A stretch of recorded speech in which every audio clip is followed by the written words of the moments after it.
Hello and welcome to Ashwini Tarkar's cookbook. Let's get started with today's recipe. We will make today Kanagachyo nevryo or sweet potato dumpling. Boil and peel half kilo sweet potato. Do not overboil them. It will absorb lot of water and the dumpling will get spoiled. Grate it. Do not leave any lumps. Add half teaspoon salt, quarter cup wheat flour and knead well. If it is too sticky, you will need more wheat flour. For the stuffing, add 1 cup fresh coconut and 3/4 cup jaggery to a pan with half teaspoon pure ghee and 1/8 teaspoon salt. This is only for taste. Now keep stirring on low flame till the jaggery dissolves. Then add 1 teaspoon roasted sesame seeds and quarter teaspoon cardamom powder. Stir till dry on low flame. Do not keep it on high flame. The jaggery will get caramelized and the taste will get spoiled. It will taste bitter. When it is dry, the stuffing is ready. Keep aside to cool. Make balls of the dough. You can see medium size balls.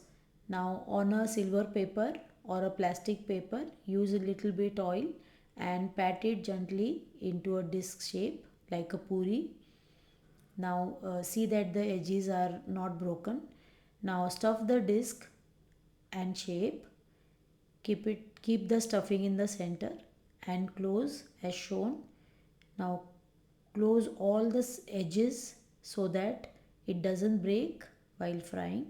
The stuffing will come out otherwise, so you have to be careful. Make all the nevryos or the dumplings in a similar way and keep them ready to fry. Ensure that all the edges are sealed. Spread ghee on hot griddle. Do not add too much. 1 or 2 teaspoons is okay. Now shallow fry the dumplings or the nevryos on low flame. If you add more ghee at the first stage, then it will all absorb on one side and it will keep absorbing as it is sweet potato. So keep smearing as you fry and we will fry it on low flame, otherwise it will get burnt easily. This requires lot of patience. The golden ones are ready to serve. Flip carefully as they are very soft and break easily. The stuffing will come out if it breaks, so be careful. Serve it hot as a evening tea time snack or a dessert with lunch. It goes well with veg lunch. You may even use oil to shallow fry, but the ghee tastes better. Thanks for watching my recipe. If you have liked it, please subscribe, like and share it with somebody who loves cooking. See you in the next video.